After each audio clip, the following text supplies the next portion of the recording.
Hello guys, welcome back to another video of my channel.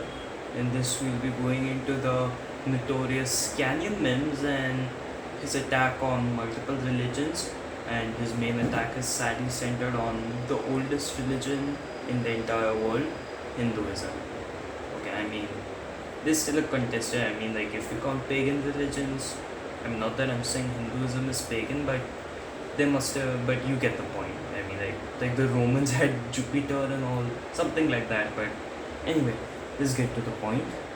So now we are going to watch his really controversial video, and I'm gonna point some facts that is going to ultimately ruin his argument. I can disprove the entire religion of Hinduism in 60 seconds. In Hinduism, there are millions of gods. But if God is all powerful and better than everything, how can you have multiple gods? Okay, now for my answer, I would like to point out to one thing that Mr. Canyon Mims clearly does not understand, and to prove it, I'm going to Google it. So in Hinduism, this is I'll just cross confirm on this video. All gods are the form of each other. They are avatars of each other. So they are all forms of the big three gods: Vishnu, Shiva, and Brahma. You see, so there are thousands and thousands of gods because they're all forms. And let me tell you exactly. And if you don't believe me, let's check Google. Okay.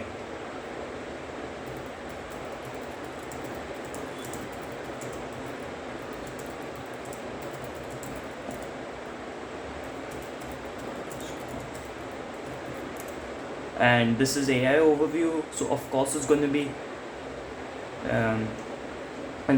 very accurate. So wait, let me make a correction.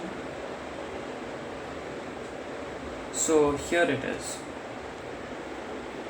Hinduism actually has one supreme spirit, with many gods acting as different forms, faces, or helpers of that single divine source.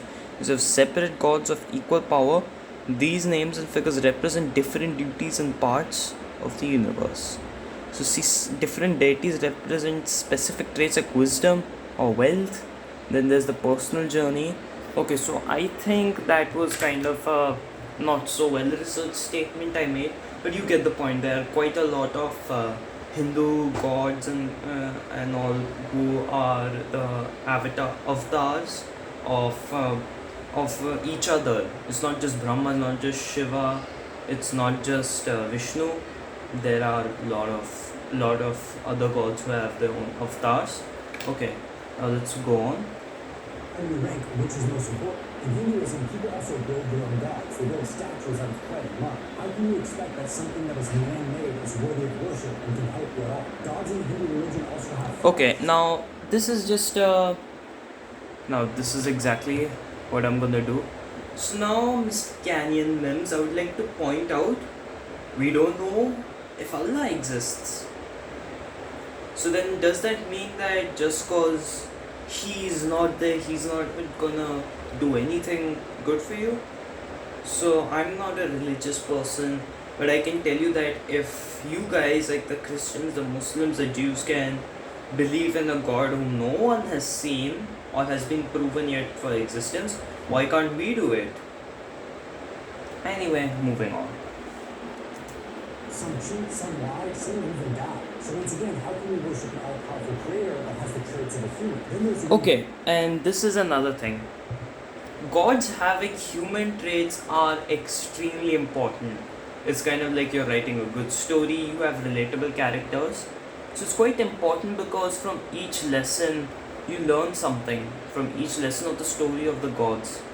Like I'm sure that this is it's a lesson actually, that not everything, not even the Almighty is powerful.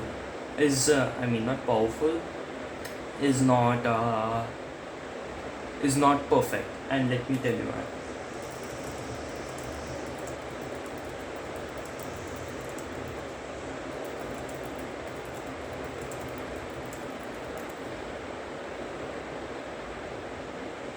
So they serve. So like I said, they serve as psychological archetypes, teach moral lessons to epic narratives, and reflect the complex and non-binary nature of existence. So I hope, Mr. Canyon Mims, that's your answer. Anyway, moving on. Incarnation, which really doesn't make any sense. They believe in the Okay, caste system. now as for the reincarnation, this is honestly hilarious. Okay, it's again not been, like proven and all. But hey, who knows? So yeah, I'm not gonna. I think I'll skip the whole reincarnation part. But just like you guys have your own sets of beliefs, we also have our own. I don't think that means you need to go out and destroy them. And now on the caste system, this is hilarious. Let's go. Which means the life that you're living right now was determined based on how good of a human you were in the previous That's life. actually But dumb. we can't I'll remember agree. what we did in our previous life, so how is that fair? Oh wait, but that reminds me, the caste system. It's very misunderstood. It's a very, very, very serious topic in India.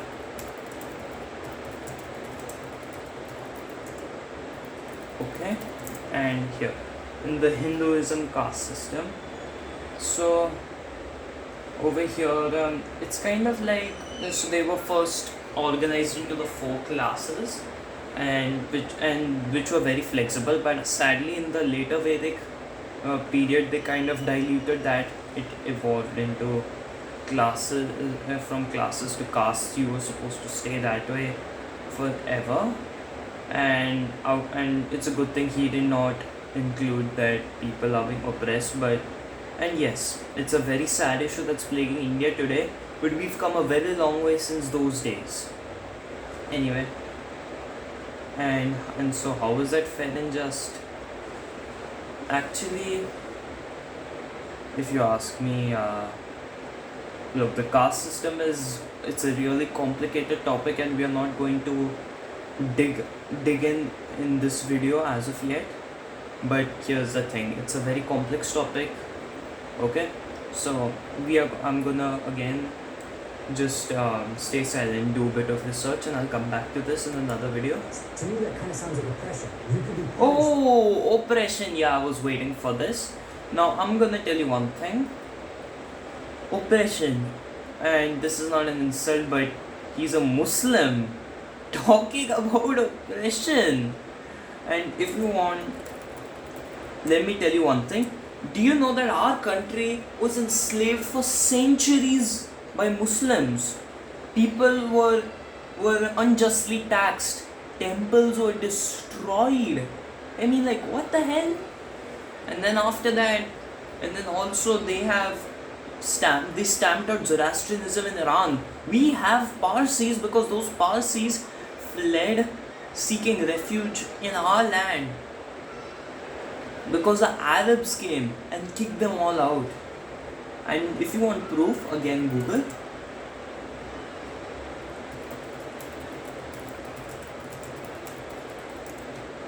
And Arab destruction of cultures during the conquests.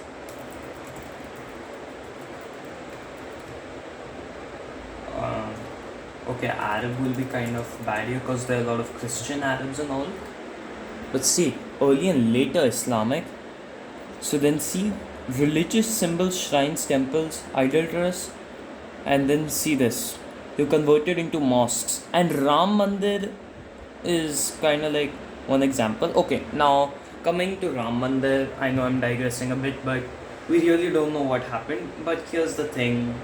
Hindu temple remains were found over there, and I mean, like, but hey, they were compensated, but at the same time it was a really old mosque. I would have put it on the heritage list. So for Ram Mandir, I mean, it's murky, so I would probably say maybe both are right, both are wrong.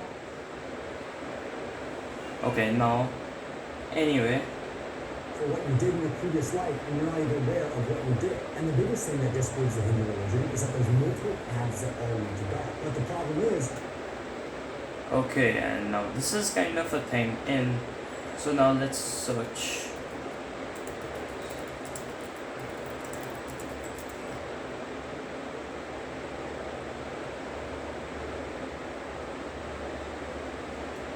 Okay, so here's the thing, there are multiple ways to lead God. I mean, okay. I mean, like, you can choose whatever way suits you the best. I don't see why you should be concerned about that. All the multiple paths all have different contradictions. Now, if we compare this to a religion like Islam, Okay, now, why do Hinduism paths to God contradict each other? And this is the real beauty, because Hinduism is not a religion, it's a philosophy. I mean, it is a religion, but it's got quite a lot of philosophical things. If you read the epics, if you read the Ramayana, the Mahabharata, and see this. It's a vast collection of traditions, which is what Mr. Canyon Mimbs has failed to understand. And now, so yeah. it's very simple. You worship the oneness of Allah with no other partners. That's the way to get to heaven. By worshiping God. Okay, it's your word against everyone else's. You are one against a population of over 1.6, 1.7 billion Hindus. I'm not sure if the math is accurate, but still. And there are quite a lot of minority populations of Hindus in, where do you call it, Pakistan and Bangladesh and Bhutan and Sri Lanka and Indonesia, and also Nepal is also a Hindu majority country. God and by being a good Muslim. That's it. Very simple. Versus Hinduism, which really just doesn't make any sense. I'll put it. You know that people could always say that about your religion. So that's why I'm saying, Mr. Canyon Mims, I would advise that you first you go into your and do your research, and then probably you could try out. You could probably hold a discussion instead of just being this blasphemous. You understand? So now, you also can't just turn a blind eye to whatever your religion has done. I can say the Christians, they murdered lots of Jews and Muslims during the Crusades, which is again a very shameful event. But at the same time, Hindus have also done a lot of bad things, such as the caste system, and then the sati ritual, it was a good thing that we had strong-headed reformers to help abolish that. So yeah, this is what I mean. So anyway, thank you for watching. Like and subscribe if you want more videos like these.